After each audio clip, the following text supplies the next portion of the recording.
Bismillahirrahmanirrahim. Assalamualaikum warahmatullahi wabarakatuh. Alhamdulillahilladzi arsala rasulahu bil huda wa dinil haq liyuzhirahu 'ala dini kulli wa kafa billahi syahida. Asyhadu an la ilaha illallah wahdahu la syarikalah wa asyhadu anna Muhammadan abduhu wa rasuluhu la nabiyya wa la rasula ba'dah. Allahumma shalli 'ala Muhammad wa 'ala ali Muhammad kama shallaita 'ala Ibrahim wa ala ali Ibrahim innaka Hamidum Majid. Wa qala Allah ta'ala fi kitabihil karim, a'udzu billahi samil alim minasyaitonir rajim. Ya ayyuhallazina amanu taqullaha haqqa tuqatih wa la tamutunna illa wa antum muslimun.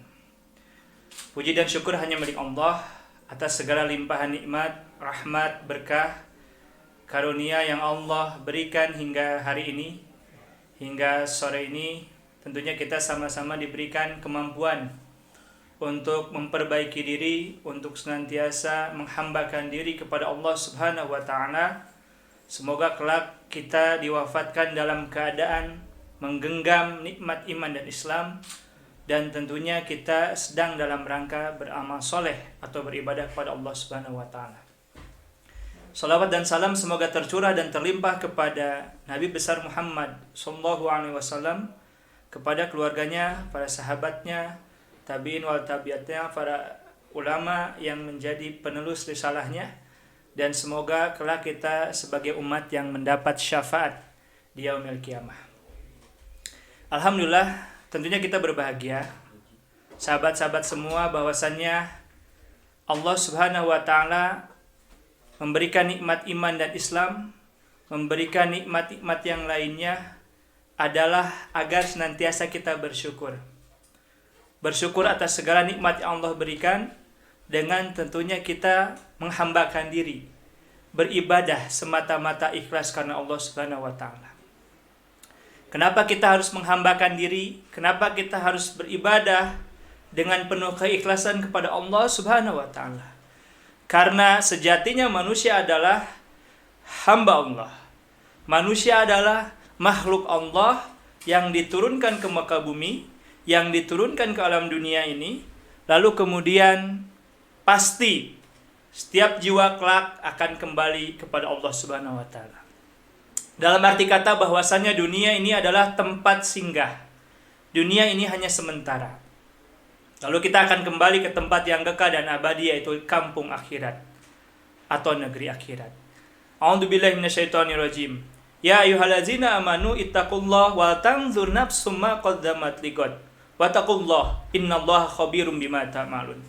Maka Allah pun kemudian mengingatkan kepada kita bahwa hendaklah setiap diri kita bertakwa kepada Allah, takut kepada Allah, lalu kemudian mempersiapkan apa-apa yang akan kita bawa untuk kelak kembali kepada Allah, yaitu di kampung akhirat.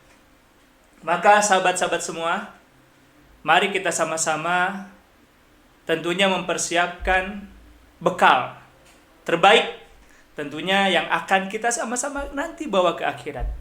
Maka di akhirat nanti insya Allah kita akan merasakan bahagia atau kebahagiaan yang sesungguhnya. Sahabat-sahabat semua yang sama-sama mengharap dari Allah Subhanahu wa Ta'ala.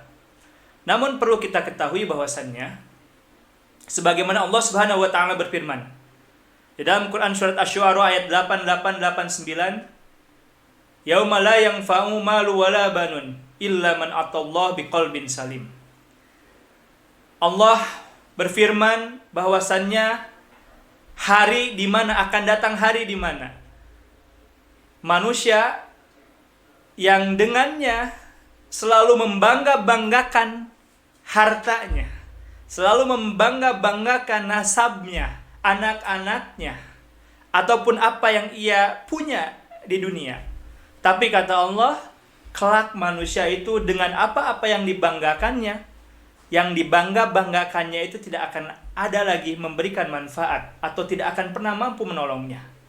Illa man atallah biqalbin salim. Kecuali orang-orang yang menghadap kepada Allah dengan hati yang selamat. Ini maksudnya apa? Ini adalah tentunya menjadi sebuah peringatan bagi kita apabila keluarga kita atau harta yang kita miliki tidak kita manfaatkan, tidak kita ajak bersama-sama untuk mempersiapkan diri untuk menjadi bekal kelak di yaumil akhir, maka sesekali tidak akan memberikan manfaat atau tidak akan mampu menolong kita. Hanya hati-hati yang bersih, hanya kolbun yang salim, yang tentunya kelak akan menjadi penolong kita sebenar-benarnya. Sehingga sahabat-sahabat semua, mari kita sama-sama membersihkan hati, mensucikan jiwa, menjadi orang-orang yang senantiasa kembali kepada Allah kelak dengan hati yang penuh dengan ketenangan.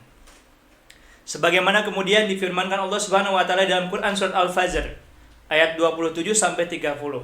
Sahabat-sahabat boleh melihat, membuka tentang bagaimana firman Allah Subhanahu wa taala yang begitu indah. Allah taala berfirman, "A'udzubillahi minasyaitonirrajim. Ya ayyatuhan nafsul mutmainnah. Ya ayyatuhan nafsul mutmainnah.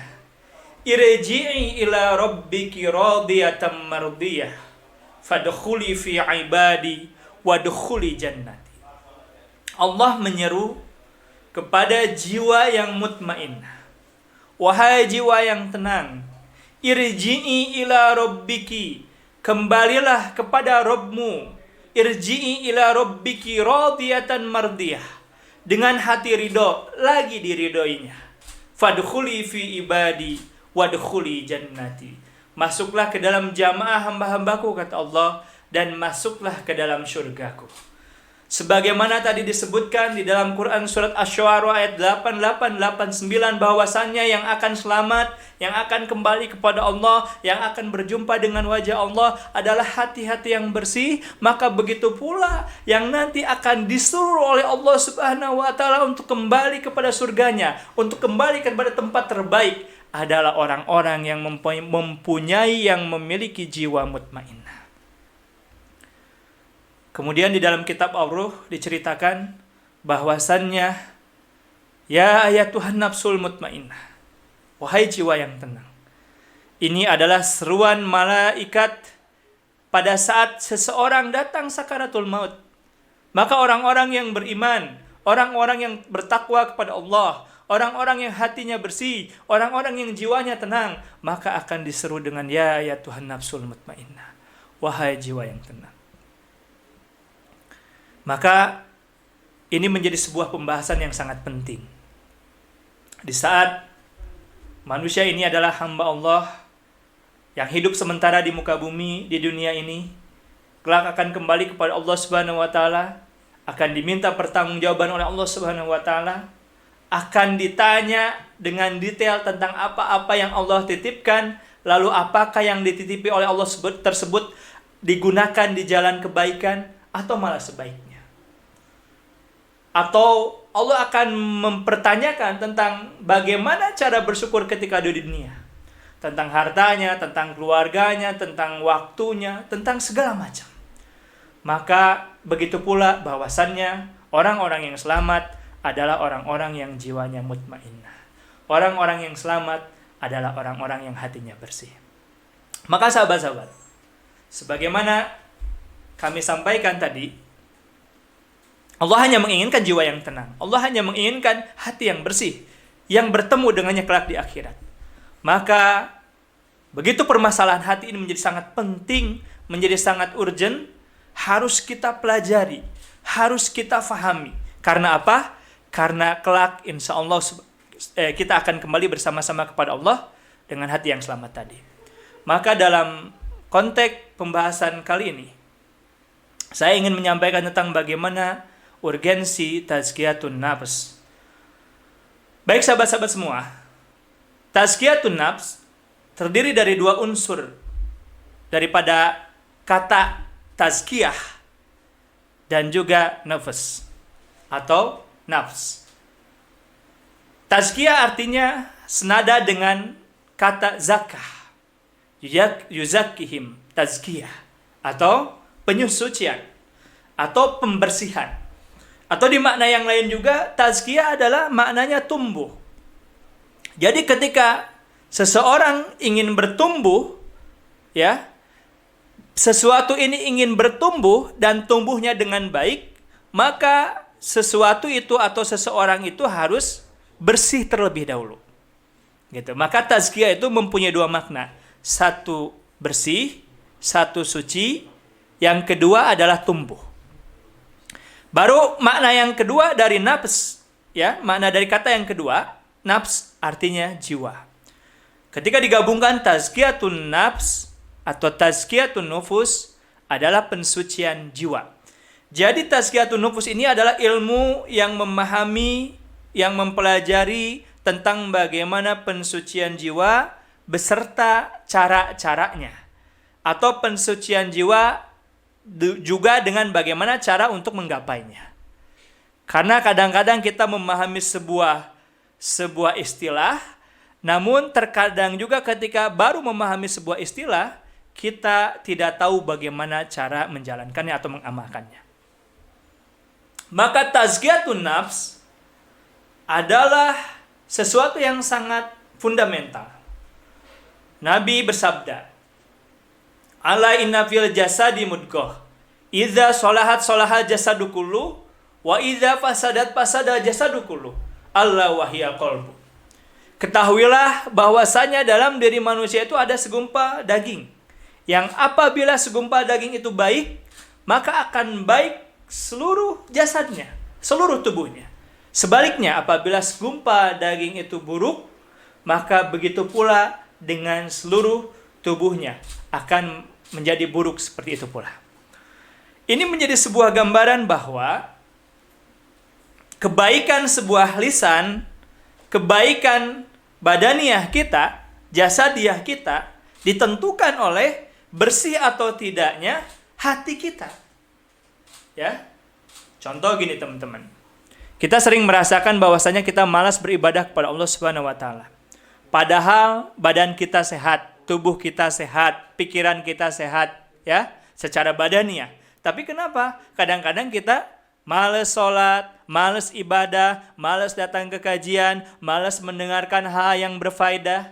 Tentunya bukan dikarenakan telinganya yang sakit, bukan dikarenakan secara badan, ya, bukan dikarenakan matanya yang sakit, bukan dikarenakan anggota badannya yang sakit, tetapi yang sakit adalah hatinya. Ya, betul tidak?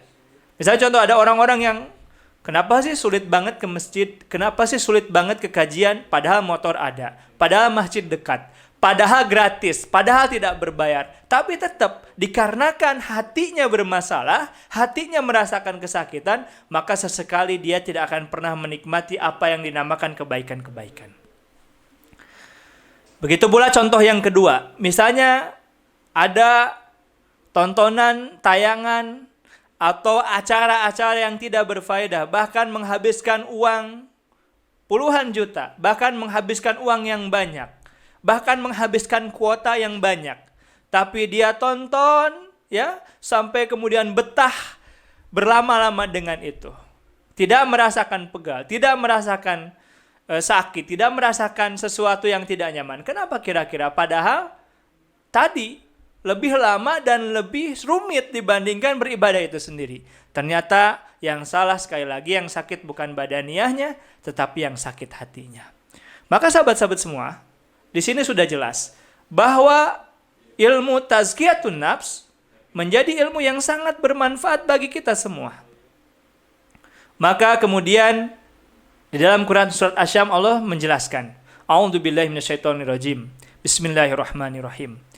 Wasyamsi waduhaha wal qamari idza talaha wan nahari idza jallaha wal laili idza yaghshaha was samai wa ma banaha wal ardi wa ma tahaha wa nafsin wa ma sawaha fa alhamaha fujuraha wa taqwaha qad aflaha man zakkaha wa qad khaba man dassaha kazzabat thamud bitagwaha idzim ba'atha asqaha faqala lahum rasulullahi naqatallahi wa suqiyaha fakazzabuhu faaqaruha fadamdama alaihim rabbuhum بذنبهم فسواها ولا يخاف عقباها. Tentunya Allah menggambarkan, Allah menyempurnakan ciptaannya. Allah bersumpah dengan kesempurnaan ciptanya. Langit, bumi, siang, malam, gitu ya. Berarti konon katanya menurut para ulama, sahabat-sahabat semua, ketika Allah sudah bersumpah dengan sesuatu, dengan makhluk, misalnya wal asr, ya, demi masa, demi waktu. Atau tadi wasyamsi waduhaha, demi matahari, ya, yang bersinar di pagi hari. Wasyamsi waduhaha wal qamari idza tala. Allah bersumpah dengan siang, dengan matahari, dengan bulan, dengan siang, dengan malam, dengan langit, dengan bumi, dan Allah bersumpah dengan jiwa serta penyempurnaannya. Fa'alhamaha fujuraha wa taqwaha. Allah ilhamkan kepada manusia itu dua kecenderungan, fujuraha wa taqwaha. Jalan fujur, satu ya, jalan keburukan, wa taqwaha, dan satu lagi adalah jalan ketakwaan. Ini menggambarkan bahwa manusia itu adalah makhluk yang diberikan pilihan. Sebagaimana kemudian jin, wa ma khalaqtul jinna wal ins illa liya'budun. Tidak semata-mata Allah menciptakan jin dan manusia kecuali untuk beribadah kepada Allah. Namun di sini beribadah adalah menjadi sebuah perintah kepada Allah Subhanahu wa taala, yang mana dalam perintah itu pasti ada potensi orang-orang yang melanggar dari perintah itu. Sehingga Allah Ta'ala berfirman di ayat yang lain, wahadainahu najdain. Allah menunjukkan kepada manusia itu dua jalan. Ya, dua kecenderungan, fujur, takwa, buruk, baik, ya, benar, salah. Itu akan selalu ada. Bukan hanya jalan hidup keseluruhan dari manusia itu sendiri, bahkan setiap saat, setiap waktu, dari apa yang ada di hadapan manusia adalah dua pilihan. Contoh gini. Ketika subuh misalnya, Allahu Akbar, Allahu Akbar, as-salatu khairum minan naum. Ya. Ada sebuah seruan mengakbarkan Allah, mengajak menuju kemenangan, ya, memberitahukan bahwasannya sholat lebih baik daripada tidur, maka orang-orang pada saat itu terbangun seketika. Ada yang terbangun, ada yang seperti bangkai gitu ya, susah dibangunin misalnya. Tapi prinsipnya saat itu, pada saat kita terbangun mendengar azan, atau pada subuh kita terbangun, maka biasanya akan ada dua pilihan yang ada di hadapan kita. Bangun atau lanjutkan tidur. Bangun, berwudu, sholat, ya, bangun, berwudu, datang ke masjid, sholat berjamaah, atau kita tertidur. Ya, selalu ada dua pilihan. Bahkan ketika antum dengerin kajian ini pun ada dua pilihan. Dengerin atau matiin. Selalu ada dua pilihan. Maka secara umum jiwa manusia itu sudah Allah kasih potensi kecenderungan kepada dua pilihan tadi. Dan masing-masing pilihan ada konsekuensi, gitu ya. Ada reward and punishment. Ada sesuatu yang akan kita terima. Orang-orang yang senantiasa memilih jalan yang baik, insya Allah, Allah akan berikan kebaikan-kebaikan. Bahkan bukan hanya di dunia, terlebih-lebih di akhirat. Termasuk orang-orang yang memilih jalan yang fujur, ya, jalan yang buruk, maka dia pun sama, akan mendapatkan konsekuensi. Katanya, kok lihat orang seperti tidak pernah sholat, seperti terus berbuat keburukan, tapi kayak bahagia. Oke, saat ini di dunia, dia terkena istidraj, ya namanya. Dibiarkan oleh Allah Subhanahu wa taala supaya kalau dia tidak bertobat, tidak sadar dengan sign, dengan hidayah dari Allah, dengan tanda-tanda yang Allah berikan, ya, maka mungkin tadi dia akan berlama-lama dalam kemaksiatan itu, Allah biarkan supaya kelak di akhirat dia mendapat siksaan. Nauzubillahi min dzalik. Maka sahabat-sahabat semua, wa nafsi wa ma sawwaha, demi jiwa serta penyempurnaannya, Fa'alhamaha fujuraha wa taqwaha. Allah ilhamkan kepada manusia itu dua kecenderungan, fujur dan takwa. Qad aflaha man zakkaha. Beruntung orang yang mensucikannya, wa qad khaba man dasaha. Dan rugilah orang-orang yang mengotorinya. Allah menggambarkan selanjutnya, beruntung orang-orang yang mensucikannya, rugilah orang-orang yang mengotorinya. Ini bukan pemberitahuan, ini adalah perintah. Wahai manusia, wahai orang-orang yang Allah seru, ya, manusia-manusia beriman, lihat orang-orang yang mensucikan diri itu, mensucikan jiwanya itu, pasti orang-orang yang beruntung. Sebaliknya, orang-orang yang mengotorinya, maka dialah orang-orang yang merugi. Maka, inilah menjadi sebuah gambaran bagi kita semua, ya. Kita memang betul, manusia yang berpotensi untuk cenderung kepada keburukan ada. Tapi Allah berikan sisi yang lain adalah potensi takwa. Bagaimana supaya kita senantiasa terus bertakwa? Maka takwa ini adalah sebuah kebaikan yang letaknya di hati atau di jiwa. Makanan jiwa biasanya berasal dari mata dan telinga kita. Sebagaimana kemudian kita makan makanan lewat mulut secara jasadiah, maka jiwa, unsur yang spiritual, unsur yang perangkat lunak juga memerlukan energi. Maka energi jiwa, ya, yang sampai kepada hati kita, yang sampai kepada jiwa kita adalah apa-apa yang berasal dari lisan kita, apa-apa yang berasal dari telinga kita, dan apa-apa yang berasal atau masuk melalui mata kita. Jadi, sahabat-sahabat semua, ini tips selanjutnya. Ketika kita sudah paham bahwa tazkiyatun nafs adalah pensucian jiwa, maka jiwa ini adalah letaknya di software manusia, dan kemudian Allah perintahkan untuk mensucikannya, dan Allah tidak suka dengan yang mengotorinya. Karena kenapa? Karena yang akan berjumpa dengan Allah adalah orang-orang yang suci hatinya. Maka bagaimana cara mensucikan hati itu? Adalah dengan senantiasa menjaga dengan betul-betul apa-apa yang masuk lewat mata, telinga, dan diucapkan oleh lisan kita adalah sesuatu yang pastinya yang baik-baik saja. Misalnya, dari sejak pagi kita sudah baca Quran, ya. Dari sejak subuh kita sudah perbanyak istighfar. Pada waktu sahur, ya, setelah kita sholat malam, kita kemudian perbanyak istighfar.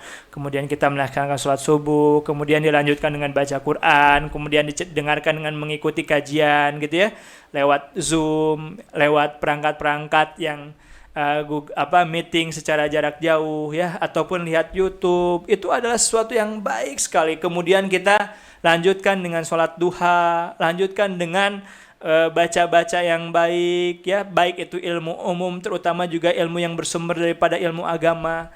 Lalu sorenya tidak ada waktu yang kita buang secara sia-sia, malamnya kita pun sama, gak pernah menyaksikan sesuatu yang sia-sia, bahkan, ya, yang sia-sia saja kita tinggalkan, apalagi yang maksiat misalnya. Maka insya Allah kalau itu terus berulang, sehari, sepekan, sebulan, setahun, bertahun-tahun, kita habit senantiasa melakukan itu, insya Allah dengan ikhlas karena Allah, maka mansya'ala saymatali, seseorang akan diwafatkan bersamaan dengan kebiasaannya. Artinya apa? Dia akan terus berusaha untuk Allah, untuk melakukan hal tersebut, berikhtiar dengan yang baik-baik, menjaga hatinya, menjaga jiwanya, maka Allah akan berikan hidayah dan malaikat rahmat dalam kehidupannya.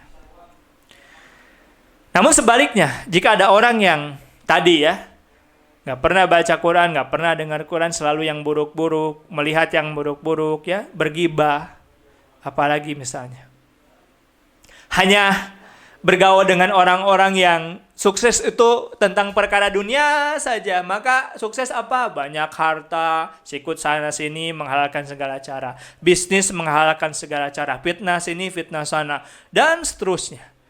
Maka apa yang terjadi, teman-teman semua? Pasti apa-apa yang ada dalam hatinya tidak akan pernah menikmati ibadah kepada Allah Subhanahu wa taala.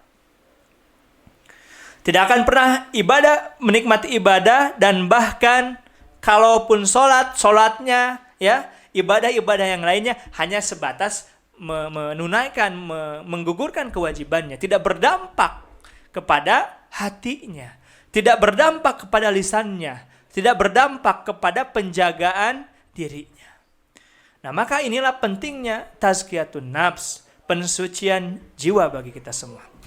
Sahabat-sahabat yang sama-sama mengharap dari Allah Subhanahu wa taala, maka mari kita sama-sama mulai hari ini tentunya kita bermuhasabah. Walaupun kadang-kadang ada pertanyaan, Kang, gimana bukannya manusia itu tempatnya salah dan lupa? Betul. Begitu pula dengan sabda Nabi, kullu bani Adam khata' wa khairul khata'in at-tawabin. Begitu kemudian Nabi mengatakan bahwa setiap Bani Adam tuh pernah melakukan kesalahan. Yang menyebabkan dengan kesalahan-kesalahan dan kemaksiatan serta dosa-dosa itu mengotori hatinya atau mengotori jiwanya. Ketika jiwanya kotor, ketika hatinya kotor, pasti otomatis dia tidak akan pernah menikmati ibadah-ibadahnya. Tapi kemudian Nabi mengatakan selanjutnya, dan sebaik-baik yang pernah berbuat salah, ya, adalah orang-orang yang bertaubat. Wa khairu khata'ina at-tawabin. Maka sebaik-baik yang berbuat salah di hadapan Allah Subhanahu wa taala adalah orang-orang yang bertaubat, adalah orang-orang yang kembali kepada Allah. Maka tazkiyatun nafs, pensucian jiwa bagi setiap umat manusia, ya, dimulai dari taubatan nasuha. Ya, seandainya dia belum pernah melakukan dosa-dosa besar, maka taubatan nasuha tentunya dengan cara perbanyak istighfar tadi. Karena tentunya istighfar ini insya Allah bagian daripada upaya kita untuk beristighfar, mohon ampun kepada Allah Subhanahu wa taala, ya. Jadi maksudnya kalau ada orang-orang yang pernah berbuat dosa besar, kemudian dia harus taubatan nasuha, itu sebagai langkah awal daripada pensucian jiwa. Taubat itu syaratnya kurang lebih ada 4. 1, menyadari itu adalah sebuah kesalahan atau kemaksiatan. Oh, ternyata ini salah. Yang kedua, berhenti. Kalau sudah sadar itu kesalahan, maka berhenti dari kesalahan itu. Ya, bukan malah kumahanya gimana ya? Ini juga saya tahu ini dosa. Meninggalkan sholat itu kemaksiatan. Minum khamar itu dosa, tapi gimana dari lingkungan gitu berbagai alasan dia ucapkan itu. Ya itu enggak taubat, ya. Itu belum taubat, teman-teman. Maka taubat itu adalah menyadari itu adalah kesalahan. Yang kedua, berhenti segera dari kesalahan itu. Kalau orang sudah tahu bahwasanya riba salah, ya, ikhtilat, campur baur antara laki-laki dan perempuan dalam pergaulan itu adalah sebuah kesalahan, ya. Membuka aurat adalah salah, maka segera berhenti dari kesalahan itu, gitu. Yang selanjutnya adalah berjanji untuk tidak mengulangi kesalahan itu. Artinya berjanji kepada Allah, ya Allah, hamba bertobat kepadamu, hamba kembali kepada Engkau ya Rabb, maka hamba berjanji untuk tidak melakukan atau mengulangi kesalahan ini. Yang keempat adalah tadi, bukti bahwa seseorang telah bertobat kepada Allah, dia melakukan amal soleh yang lebih banyak dibandingkan sebelum bertobat. Yang tadinya ketika sebelum bertobat itu dia hanya sesekali sholat, maka wajib setelah bertobat untuk sholat sempurna. Bahkan ditambah dengan sholat sunnah misalnya. Bahkan dia menjadi dermawan. Bahkan dia menjadi penolong agama Allah, terlibat dalam dakwah ilallah. Dan tentunya ini menjadi sebuah syarat. Lalu selanjutnya apa? Perbanyak istighfar kepada Allah. Maka ada doa ketika kita sudah melakukan wudu, mengamalkan wudu. Doanya adalah asyhadu alla ilaha illallah wa asyhadu anna Muhammadan abduhu wa rasuluh. Ya. Allahumma ij'alni minat tawabina wa ij'alni minal mutatahhirin. Ya Allah, jadikanlah hamba termasuk orang-orang bagian daripada orang-orang yang bertobat serta mensucikan diri. Ini artinya apa?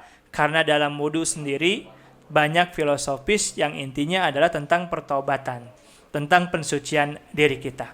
Oleh karena itu sahabat-sahabat semua, sekali lagi saya sampaikan, saya ajak teman-teman semua, dikarenakan hari ini kita adalah hamba Allah yang ingin senantiasa beribadah kepada Allah dengan ibadah terbaik, ya, maka ibadah terbaik itu dimulai dari perbaikan hati. Bagaimana perbaikan hati itu? Dengan mensucikan diri tadi.